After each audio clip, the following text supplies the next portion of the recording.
The way we take care of ourselves is ever evolving. And what we know for sure is that our mind and spirit are linked to our physical body, and that our wellness seems to extend into our communities and the planet we all share. It is very, very clear that wellness is interconnected. We love spending time with you to explore and practice the breakthroughs, the insights, and the passions of incredible people helping us all see the world in a whole new light. This is Health Gig. Today's guest on Health Gig is April McClain Delaney, and she is running for Maryland's 6th Congressional District. She has a lot to share with us about how she's going to make our state, our district, a much better place to live. And so, April, welcome to Health Gig. Thank you for having me. Tricia and Doro, I really admire you all for the conversations you do. I listen in, and I remember when you all first started this, and it really helps. I think it helps on a multitude of, just the diversity of different views and different people that you get on. And so I'm thrilled to be here for the conversation. Thank you Lots of for respect. being here. We are excited to talk about some of the issues that are important to you. But we want to start because we know you were born and raised in Idaho, and then somehow you ended up in Maryland. And so can you tell us a little bit about... Yeah, and how did you become a badass? Like, what happened? My gosh. Oh, my gosh. So walk us through it. My life story. You never know the journey that your life is going to take, and the blessings and the people along the way. And you have to be grateful for it. My grandma Rose used to always talk about the attitude of gratitude, and I feel really grateful for a lot of things. So I grew up in a small farming community of Buell, Idaho, population 3,500. My dad was a potato farmer. He was head of the potato growers of Idaho. My mom studied education. They'd met at Utah State, and I was one of three, the middle daughter. Frankly, my dad was actually at a potato convention in Chicago. And when I was in high school, my senior year, my mom said, why don't you go look at that nice school called Northwestern in Evanston, Illinois. And I went over and toured Northwestern, and by the grace of blessing and scholarship, I was able to attend Northwestern, majored in communication studies. One of my greatest friends, Mary Jo Riley, had two older brothers at Georgetown, undergrad, and I knew I wanted to go to law school. And one spring break, I came to Washington when all the cherry blossoms were out, and I fell in love with D.C., and I said, I want to study law where laws are made.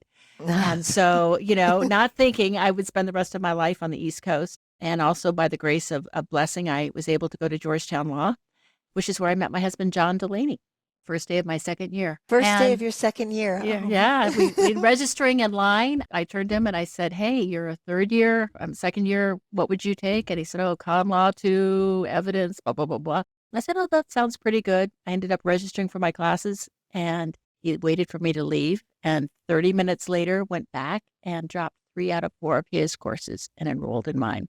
Oh, and so amazing. That's so sweet. So 2 or 3 weeks later, we went on a date, and I swear we came home married. We got engaged at the end of my second year and married at the end of my third year. He wanted to go back to New Jersey. I wanted to go back west. And he said, well, why don't we stay here for a year? And then 34 years later, I'm still here. Wow. Raised my family here, have 4 daughters. You're 4 girls. And 31 to 3. 17. I was one of 3. Well, actually, I have a younger brother and an older sister. Anyway, so we've raised our kids here. The Washington, D.C. area, the DMV as we call it, is an incredible place to raise kids. I became a communications lawyer, practiced law, broadcast and cable law, and then went to work for an international satellite company, Orion, did a lot of international regulatory. And then I decided in my mid-30s that I wanted to use, part of it was balancing work and children, raising children. I wanted a little more flexibility as well. I decided that I wanted to do something to give back and work at a nonprofit with my communications degree. And I read a book called The Other Parent, written by Jim Steyer, brother of Tom Steyer. And it was about how at that time, children spent more time with media than in school or with their parents, 37 hours a week back then. And that was multitude TV, video games, what have you. And I said, John, this is what I want to do. I want to work on how tech and media impact kids' health and well-being. So met Jim Steyer. He said, why don't you open the DC office of Common Sense Media? We're based in San Francisco, but we want to do regulatory and look at Capitol Hill and how we influence policy. I was the 6th employee. Wow. And this was 2006, before Google was a verb and Facebook was in its infancy. Violent video games, Grand Theft Auto. If we could all only have Grand Theft Auto, if that could be the only thing. And so really, I rode that whole digital convergence as tech and media really went into the platforms and into this whole new era of where our kids, navigate a 24/7 broadband world. Just succinctly, I helped start a digital literacy program that talked about helping kids in the schools, with their privacy, with their online identity, cyberbullying.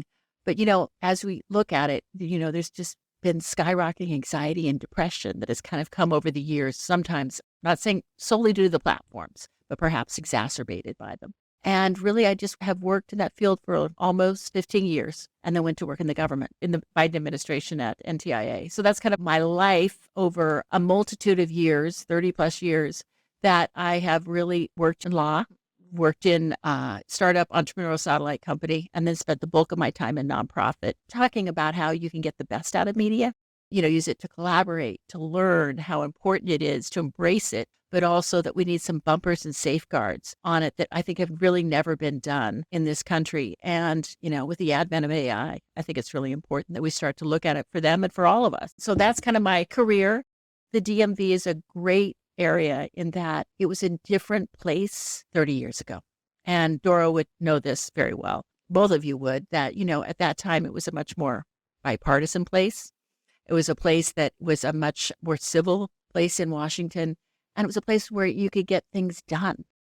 That is something I think we have to return to. I think we have to turn the page on this divisive partisanship, this rancor, and really that we have to come back together in community, whatever side of the aisle you're on.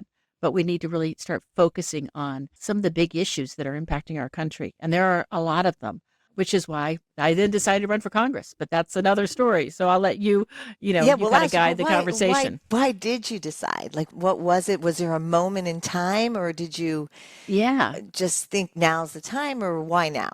I should, first of all, lift it back up. My husband and I moved to Maryland. We bought our home in 2001 in Montgomery County. The regulatory and legislative advocacy was my life. In 2012, he decided to leave business and run for politics. So he actually ran and flipped this congressional seat in the 6th district in 2012 and served from 2012 to 2018 before he went back to being in business. I had known this 6th district before. And let me tell you about the district, and then I'll tell you why I'm running. There are 8 congressional districts in Maryland. 7 of the 8 are held in Democratic hands, but currently this is the only one which is competitive. That means it could go red or blue. And there are really only a handful of districts across the country that sadly, due to gerrymandering, Citizens United, which is the dark money, and our platforms, that have pushed, unfortunately, most of our districts either to the left or to the right. And so you've got 23 districts that are really competitive or more purple in the middle. This happens to be one of them. And this district, I call a microcosm of America. It starts in Montgomery County, which is up county, Montgomery County. It used to be Potomac, now is more Gaithersburg and up to the county line. But it's also all of Frederick County, but Allegheny, Garrett, and Washington, which is Western Maryland, more rural, more agricultural, and it abuts West Virginia and Pennsylvania. So I call it the purple district that has very few purple people. Or if they do, it's a smaller percentage. It's very red. It's very blue. In this red, blue, it has urban, suburban, rural. It has a tech corridor. It has NIST, the nation's jewel on research and development, but also an agricultural preserve. It has, Civil War battlefields. It has Deep Creek Lake and C&O Canal. It's a gorgeous district, but it has a lot of different stakeholders and a lot of different types of needs throughout it, including a lack of infrastructure. I traveled this district and came to love it when John, as a spouse, I had embraced really helping him on a bipartisan basis when he was in Congress. And he focused on a lot of problem-solving issues. I was very proud of him. When he withdrew, he went on to run for president. And then that was a long journey as well. I didn't go into that. Following 2020 and the pandemic, I joined the Biden administration. and helped roll out the $65 billion broadband program. I was Deputy Assistant Secretary at NTIA. It is a government agency that is within the Department of Commerce that advises the president on telecom and media policy, both international, domestic, and we were responsible for rolling out the $65 billion broadband program to connect all Americans to high-speed, affordable internet and work on the digital divide. And while I was there, loving my life, because I was also working on child online privacy and so many other issues, I started getting calls, and they said, April, Congressman Trone, who currently holds the 6th district seat, is running for Senate, and it's an open seat, and we think you should run. You're a woman. There's no women in the delegation. We think it's important to have a woman in the delegation. You're a centrist, and you are, although a Democrat, you're about driving solutions, and you believe that you need to listen to both sides of the aisle. You also know how to raise money, which unfortunately is something you have to do when you are running for Congress. And you know it because of John. And so I said, no, no, no. And then someone I know very well said, April, this is really about our democracy. And that was what kind of got me. See, I think that I am running as a common sense, common ground Democrat because I think that we need to come together in community to get things done. And the world is on fire. That's why I'm a mom of 4. I care about the future that my daughters are going to inherit. And the last thing is, I really believe that our daughters should not have less reproductive freedoms than their grandmother. We're still working on a lot of those issues of, and even health disparities for women, equal pay for women. There's all these issues with women, but also a lot of people are not making ends meet. We need more good paying jobs. And I realized that my multitude of experiences across my life, being from Idaho, which resonates with me in Western Maryland, driving infrastructure investment, which I did at the Department of Commerce for Gina Raimondo, who I have to say is a rock star in herself, and also instilling trust in our news organizations, in our government. And I am so concerned, the other thing about telecom that I didn't broach is fake news, misinformation, the platforms. No one knows who to trust and are in their siloed media fields. Right. And I think that drives division. All those together made me say, I'll step forward, but it's a lot. But you've done pretty well. There have been 19 candidates in the race, and it's now down to 2. Yep. So far, so good. But you're in a hugely competitive seat, and it's a seat that could determine which way the Congress goes. No pressure. Really, no pressure. But we want our listeners to know that it's a really important seat and that you have a lot to say about issues. So we probably should get into them so people can know where you stand. Should we begin with mental health and where you see our state in regards to mental health? Well, I think it's our state in all of these issues. There's a local, state, and federal component whenever you look at all of these issues. And a lot of it comes down to funding and priority. As I said, there's skyrocketing anxiety and depression in our nation's youth, but for all of us, including for our veterans with PTSD, the numbers are incredible. And the problem you find is that there are just not enough resources, particularly in our rural areas. Allegheny, Garrett, and Washington, you think about it, they don't have enough primary care doctors or even their specialties. And sometimes it takes, if you don't have a car, it can take hours on a bus. So, there's an access problem just in healthcare in general. But in addition to that, I think with healthcare, for me, it's really important that we start talking about collaborative care models where maybe we can have some behavioral health in the primary care clinics and by increasing reimbursements. And that's something that the American Psychological Association has really spoken about. But I really believe that we need to do that. And I really think that we should think about not having as many copays on some of our behavioral health or giving a certain amount of either subsidy or more mental health care.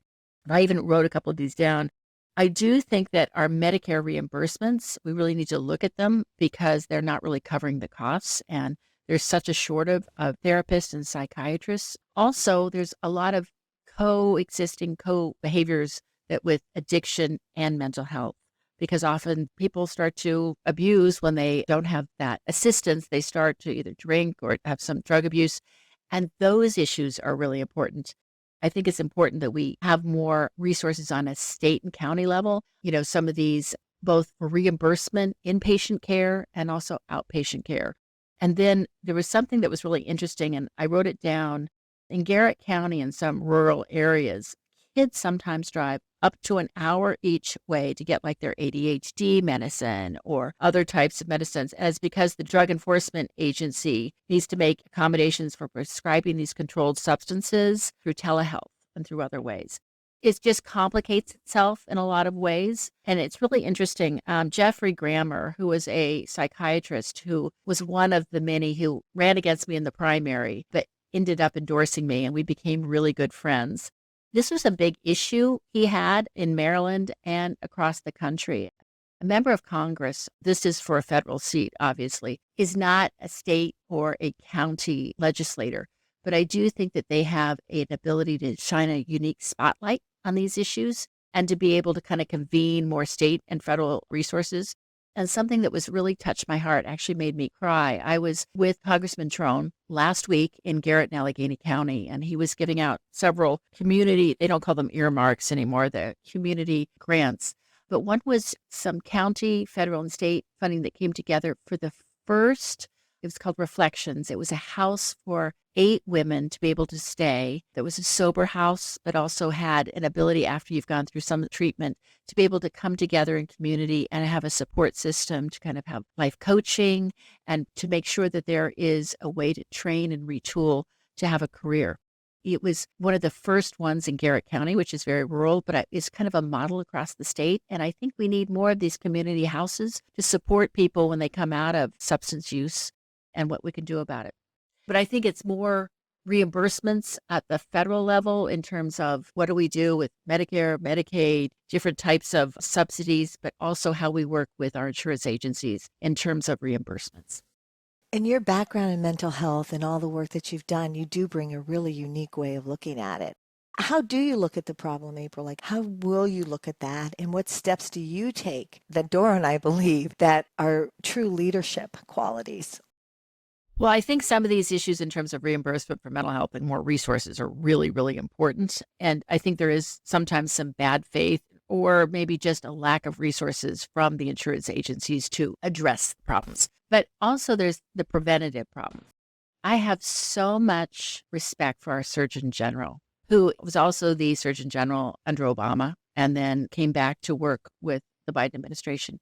But he often talks about aching loneliness of our seniors and also of our youth, and how some of the platforms might be driving a lot of our mental health issues. And in fact, 42 attorneys general are now calling for labeling of social media platforms that perhaps are tech addictive and might be actually unhealthy for some of these kids and driving kind of isolation. Our Surgeon General talks about 2 things, community and purpose. And I do think there is something in that what is happening across our country to find more intentional ways to connect in person, to perhaps, maybe this is a little bit spiritual, and I will say, but, this little light of mine, how much, if you're thinking of a device, I mean, it's kind of sucking in some ways your energy, depending upon what you do with it. Maybe you're connecting, collaborating, learning, but depending on what you're doing with it, it's no replacement, I think, for direct people involvement. Which is why I think there's fatigue with some of these dating apps now. Apparently now a lot of these dating apps are like no, I want to go meet people in person. I do think that it is tied to mental health. In Frederick, I love Frederick. I could go on and on about the city of Frederick and why it is one of the fastest growing cities in the state of Maryland. But 30 years ago, they were very intentional. Their mayor, a guy named Ron Young, was very intentional about revitalizing the downtown and Carroll Creek and doing festivals and bringing people together and being very inclusive with different types of communities. But in Frederick, they have like 5, 6, 7 Rotaries, like different Rotary groups who meet. And these Rotaries who meet, they have like 100, 150 people who come every week. My dad was in the Rotary in Buell, Idaho. He was a farmer. There's something about going and seeing the same people. And it's not young, old, male, female, Republican, Democrat, all socioeconomics. And yet they're saying, who's going to ring the bell for the Salvation Army? Who's going to help revitalize this area? But coming together in community to lift up, I actually think is a real antidote for combating loneliness, finding ways to plug in. I know that sounds simplistic, but I do think that some of the isolation and lack of community are the things that they impact us mentally, but also physically. I also had the pleasure of serving on the Stanford Longevity Board for a year, and I had to step back from it because I had too many commitments on my plate at that time. My husband, John's uncle, is a man by the name of Jack Rowe. He was one of the fathers of the field of gerontology. He's a doctor and also a researcher. He often talks about aging people. To successful aging is involvement in community and purpose, and that actually it has both mental but also physical impacts, mind, body, soul. So preventatively, I think that that's good for all of us to kind of think about that. I love the fact, lifting up to kind of a legislative or regulatory, is thinking about how communities can be more intentional about providing those type of opportunities for all of us to connect. And I actually think it would make us a more united place. Westmore actually has a year of public service after high school. It's not mandatory, but you can go serve across the state for a year. And I think that is such a wonderful thing to be able to do. And apparently these kids, there's a lot of data that when they do, whether it's a Teach for America or whether it's AmeriCorps or what have you, that it fundamentally changes you as a person for the better. What are some examples of bumpers and safeguards to protect our young people? What are you talking about when you say that? Well, I think we need bumpers and safeguards on media for a whole host of things, lifting up and then back down with respect to kids. I started my career in broadcasting cable at a law firm by the name of Cohen and Marks, one of the oldest communications law firms in the country. And at that time, it was really regulating broadcast radio and television and cable systems, some cell phone. It was common carrier broadcast and cable. But there was a Communications Act of 34 that really kind of laid out the fairness doctrine, community standards in broadcast. But there were these very civic and public interest type of obligations that really surrounded our communications. In 96, that act was amended, obviously with technology and the convergence of technologies, and it was at the dawn of the internet. I was one of them that said, this was dial-up AOL. I was like, no, don't start messing with this. This is a free market. The market demand, innovation, what have you. But no one ever envisioned what the internet would become. That was why I started in 2006 saying, hey, if you and I are talking on an old-fashioned phone that plugs into the wall, and by the way, I still have one, there's a wiretap law. That's why they say you're on a recorded line. But if Alexa is listening to your child play and uses it to program AI engineers or records you in your car, in your garage, to me, in my home, I have some zone of privacy, but it's not protected. And in fact, all of the data, all of the things you do online, all of the things you search, that is all information that is taken, and you don't know what happens to it. You're tracked, you're monitored, you're monetized. And who's taking it? Who takes it? Well, that is very complicated. Everywhere. It goes everywhere to everything. It is then taken by the platform. It can be bought, it can be sold, it can be put into AI. And so there's a whole way, but in essence, it's on the web. So what do I think? I think that we should have comprehensive privacy protections, particularly for our children. They say under 13, there's something called COPPA, the Children Online Privacy Act, that is supposed to protect them, but it doesn't do a lot because it's hard to verify children's age.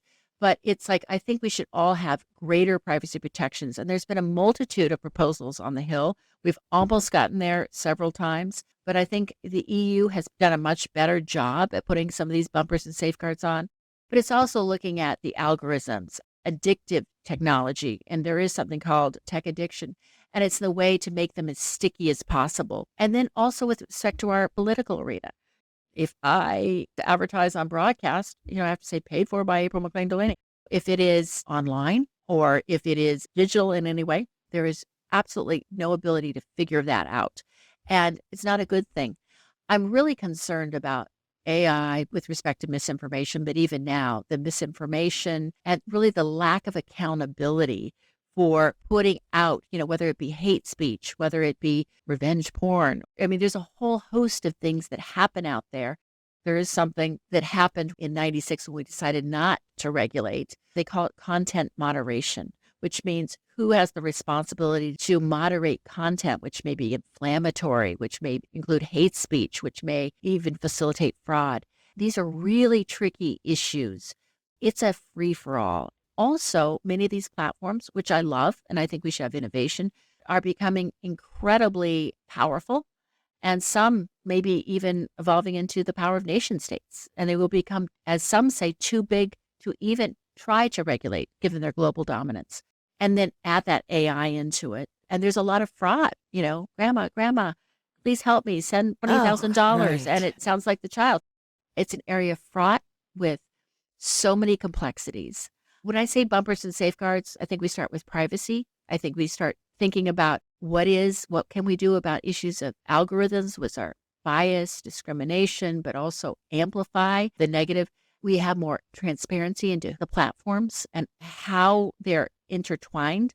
We look at finding fair level playing field for different providers to be able to break into the spaces. And I do think a more robust field of different types of telecom providers will help us to kind of maybe look at some of that global dominance. Very tricky issues, very complicated issues, but the EU has some, although it doesn't quite work for us, we can look at some of their models and figure out a way to both have innovation and to support these platforms, but also making sure that consumers are protected, children are protected online, and that we have some modicum of privacy so we know where our data goes and that there's not surveillance all the time. Right. The last thing I'll say is both China and Russia spend billions of dollars a year putting forth things to kind of promote propaganda. You read about it all the time. There's a lot of recent articles about Russia trying to influence the outcome of this election. When I first started practicing law, they'd say you can't have, more than, I think it was 16 broadcast stations or you'll have too much market power. Well, what about reaching 1 billion people with one tweet like Musk can do or other people can do? And if you think about it, the amount of people and the reach of some of these different platforms and how they all commingle. Also, different foreign interests are trying to make sure that we are in chaos. So what is the last trusted platforms of news? Our local radio, our local broadcast stations, our local papers. Those are the last ones that really people say, I know that broadcaster. He's in our community. He lives here. I know that person writing for the newspaper.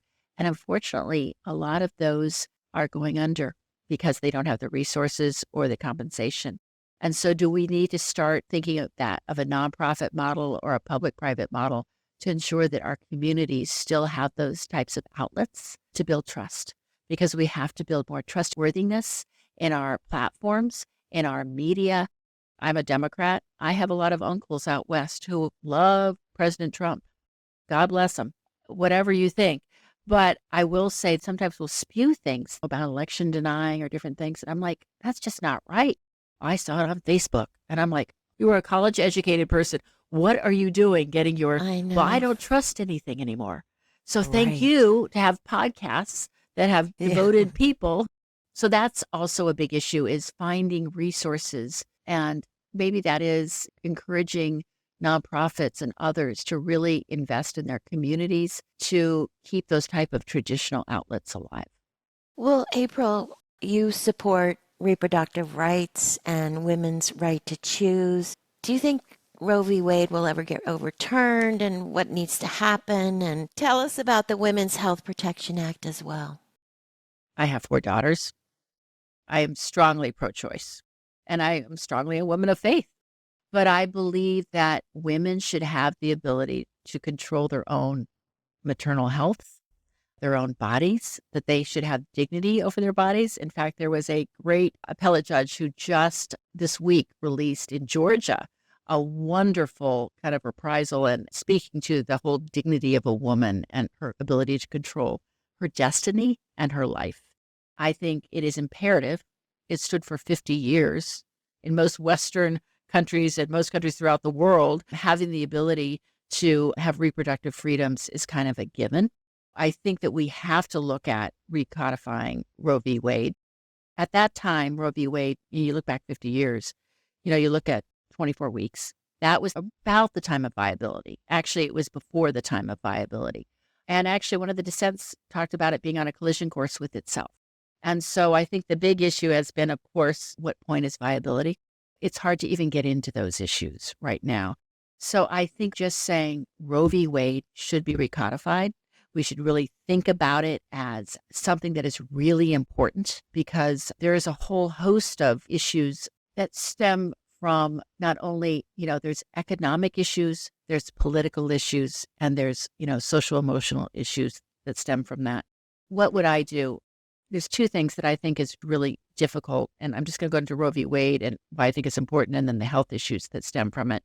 One, there is now this whole issue that it should be left to the states and that every state in its own jurisdiction should be able to kind of see what is right.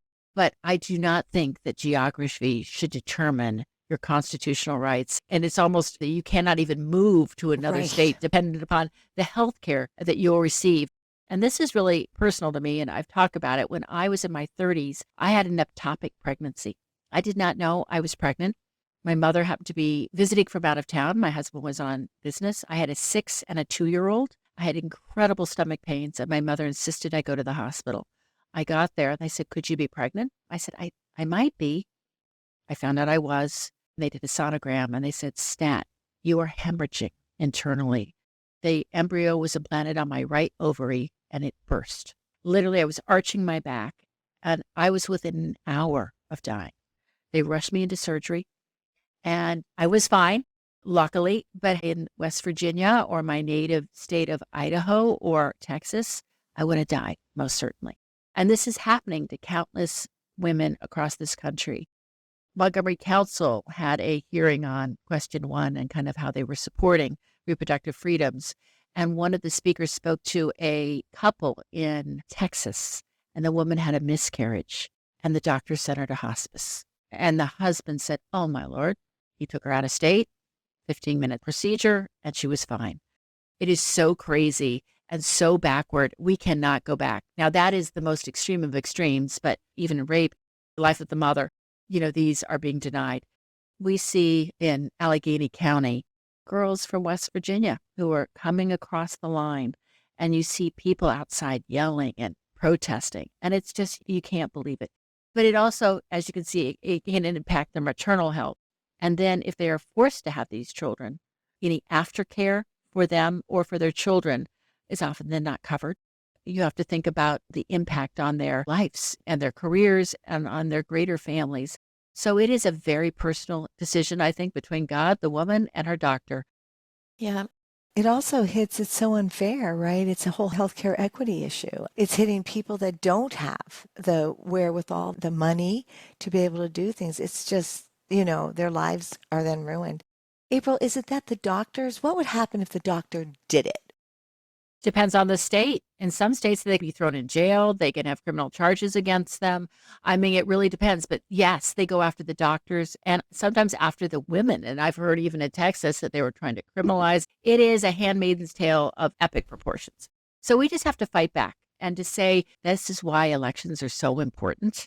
I'm going against a crazy, I hate to get political on this, but I'm going Please tell against a us. crazy opponent. And God bless him. I know that he comes off as very jovial and people say he's a nice guy. I don't know him really, but he has proposed in the Maryland State Senate a bill that would have banned abortion in life of the mother, incest, rape, but also he took steps to really cut back on contraceptive help, all of the issues, dealing with maternal health and contraception, and also even cut back on domestic violence, really undermine domestic violence laws, and even called to tattoo HIV positive people and deny them life-saving medicine unless they were tattooed.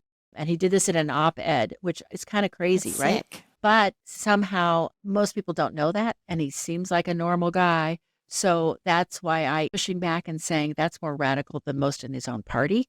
And when you're that radical, you are not effective because you can't get anything done for working families and for the issues we need to get done. Going back to health, I launched a women's health agenda, and I do think that the Gender Council, there's a woman named Jen Klein who's fantastic, who runs the Gender Council in the White House, but there has been a real push on all types of health disparities in terms of research, actually for women's issues, whether it be greater prevalence of heart attacks, Right. how cholesterol, how menopause impacts women. Yes. And Yeah. so really thinking about how we as women are different biologically, and hormonally than men, and how that impacts our health in the long term. Really investing in some of the research behind it, I think, is really important. And then, of course, there is an economic divide. 84, 86 cents on a dollar on average, women make less than men. And obviously, women often have to step out of the workforce because of a lack of affordable childcare. But these economic hurdles can also have impacts on health, on their mental health, but also on the inability to do preventative health for themselves and to have adequate healthcare resources and insurance. So, I mean, it's kind of a circle, right? Absolutely. Gosh, thank you so much for bringing this all Yes. up and discussing it. Because again, people just don't, I don't know, think about it. We're okay. And like you said, we don't know what your opponent's up to really, because it doesn't come out. So it's important to really explain it. So thank you. And the resources, I think just thinking about resources, I'm a big believer that you have to highlight what resources are out there from nonprofits on a county basis, on a federal basis, and try to communicate that. They're inadequate, but at least to utilize the ones that are out there. Yes, Is really important. And just to have J.D. Vance say, oh, maybe grandma can help watch the kids. What if grandma's sick?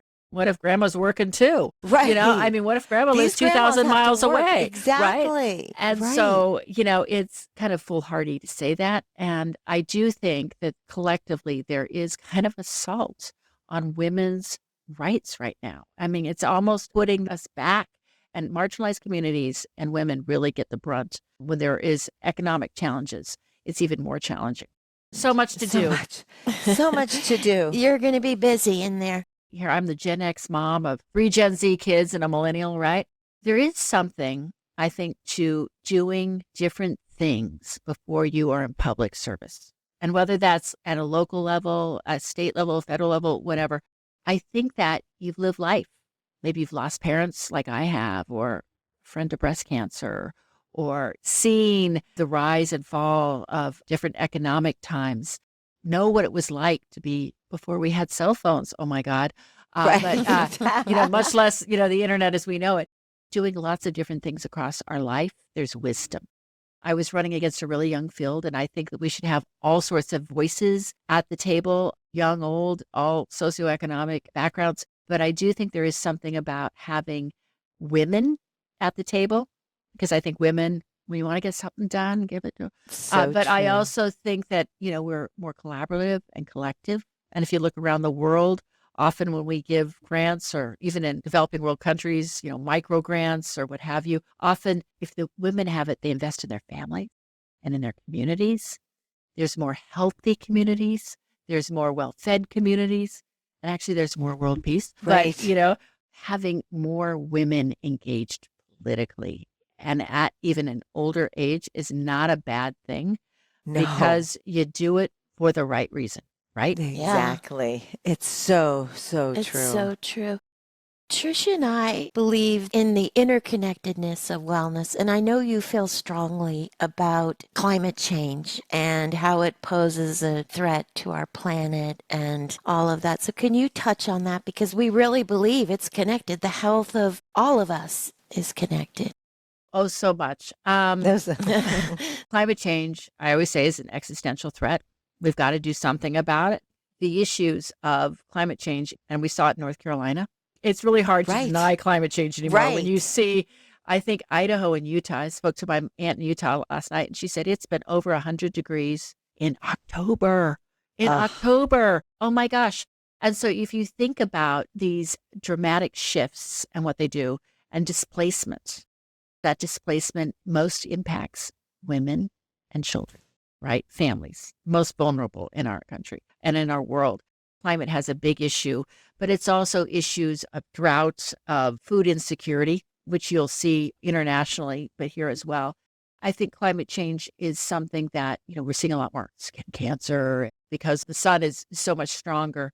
With climate change, there's going to just be a lot more resources used, more electricity to keep us cool, more water.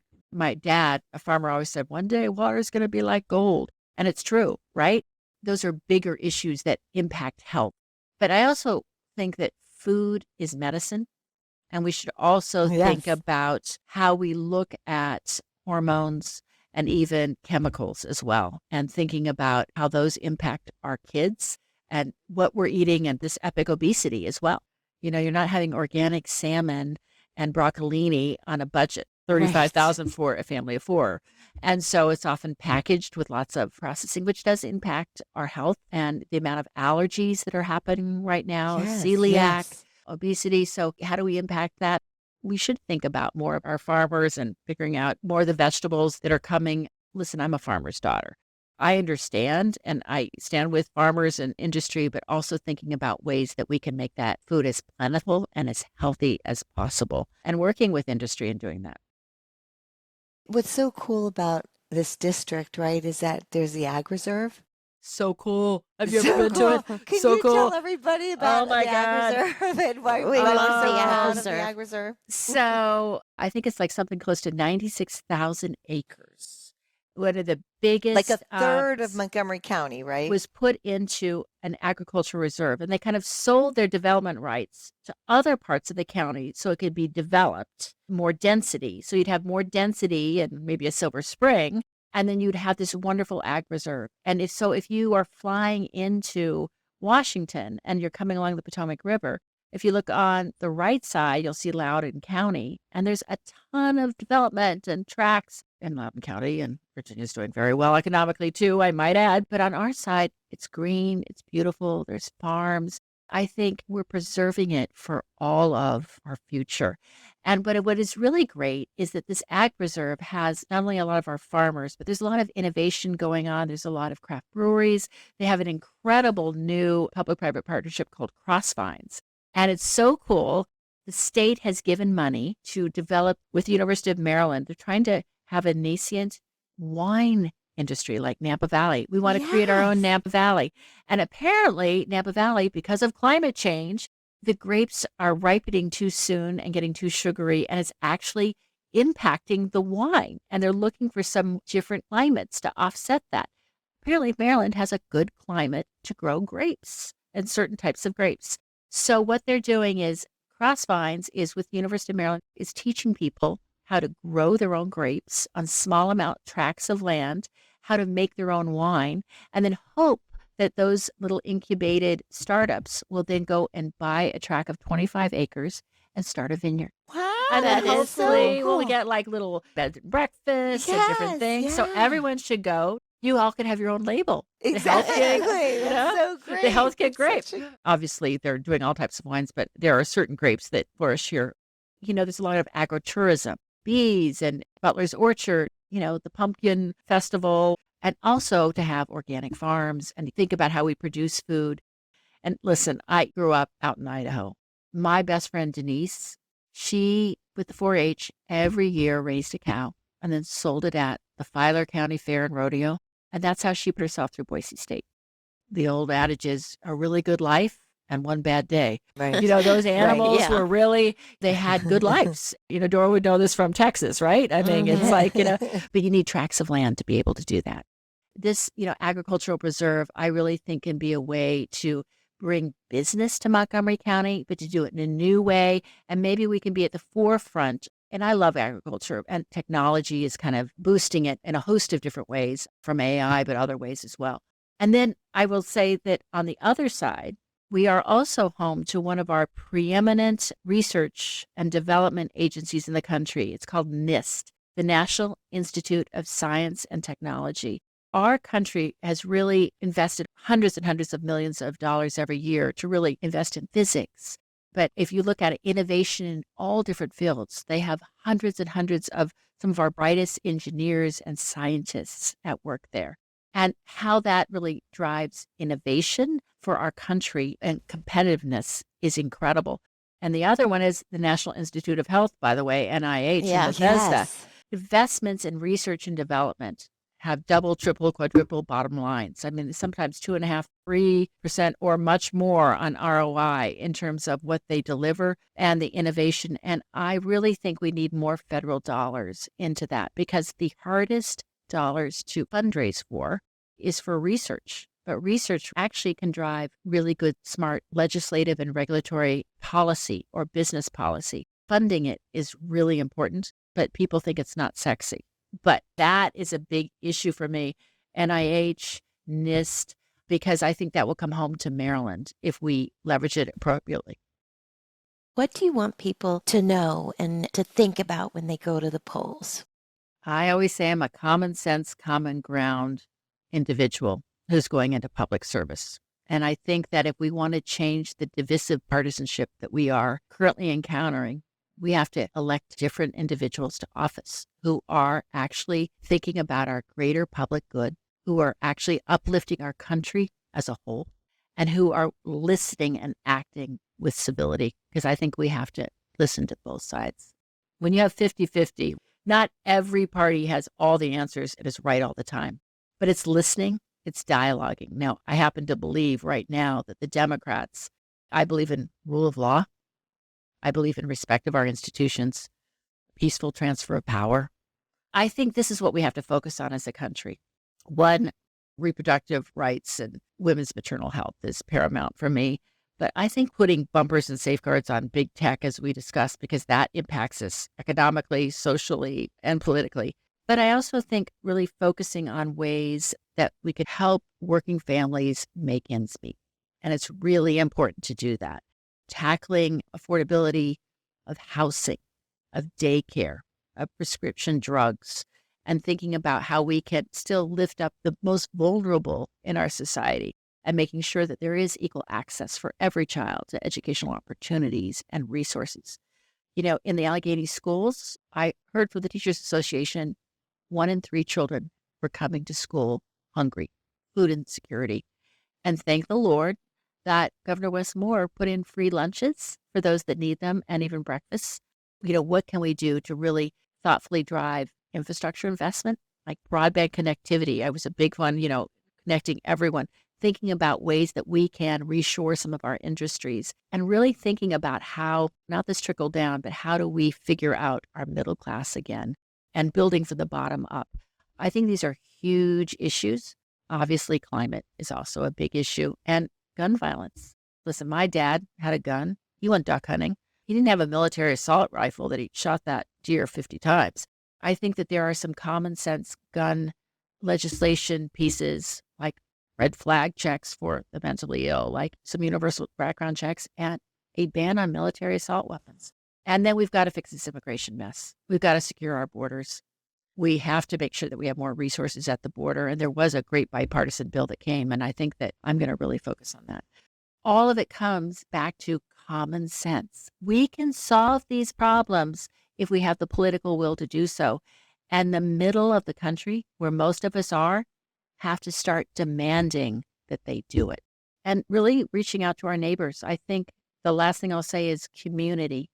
I really believe that we've got to start on a local level, connecting with our neighbors, Rotary, Lions, Kiwanis, nonprofit groups, churches, and figuring out how we start building community with our neighbors who might be different than us. Because I don't want to be in a country where everyone looks like me, worships like me, thinks like me, because that's not America. But we have to realize that that's what we need to do. And when we could do that, we could actually, I'm optimistic, start then figuring out how we go forward. So one election at a time, but this one is really, really, really important. Yes, it's a real diametrical choice we got now. Yeah. And everybody has to get out and vote. Yep. Everybody. So we will be helping share that with people, April, letting them know the importance of just getting out and voting. One other quick question is small businesses. Did you want to bring them up at all? I'm a big believer in small business because small businesses are the drivers of our economy. And if you think about it, small businesses, most of our economy is, in those 10 employees and under or 50 employees and under. I think access to capital is really important. And we really have to think about issues like zoning and permitting and figuring out ways that we don't over hamper them with regulation, that it's really difficult to compete and to have entry. And so those are things that I think actually we need to tackle in Maryland. And in particularly parts of my district, we don't want those jobs going to other states, whether it be Texas or West Virginia or what have you. But we also want to make sure that they're not going offshoring. We want to make sure that we have U.S. companies stay in the U.S. and really invest in our communities, and good paying jobs for our unions, for our workers, but being pragmatic about, I believe you can be both for the worker and for the employer. You don't have to have these either or. I think it's really about common sense. Great. Well, April, thank you. This has Oh my been gosh. so informative. How are you keeping yourself healthy? What are you going to do these next 30 days? You sound like my family. Like if you saw my nails, oh my God. I'm like, could I find time to go get a manicure? I've been in a Bible study for 25 years and I have not been able to go, but I dialed in for 20 minutes the other day virtually. I've been trying to work out for at least half an hour in the morning and really just taking a little time of prayer and meditation and what have you. I keep saying 31 days, but anything I can do to just have 5 minutes in the car is usually when I turn on my music and I'm kind of, trying to have a little time. But we'll get there. When we fight, we win. But I think that we just all have to have our head down and really just tell everyone what it's about and lifting up and making sure our youth know that they're the ones that are going to be most impacted by these decisions and that they really need to engage, to vote, to really speak to the issues that matter most to them.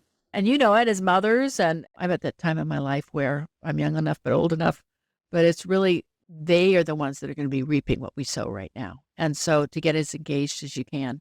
I'm trying to keep healthy. I might have a long winter's nap after the election. Well, keep it going. Right. You're doing Keep it great. going. Thank you both. I really appreciate it. Thank you for joining us on Health Gig. We loved having you with us. We hope you'll tune in again next week.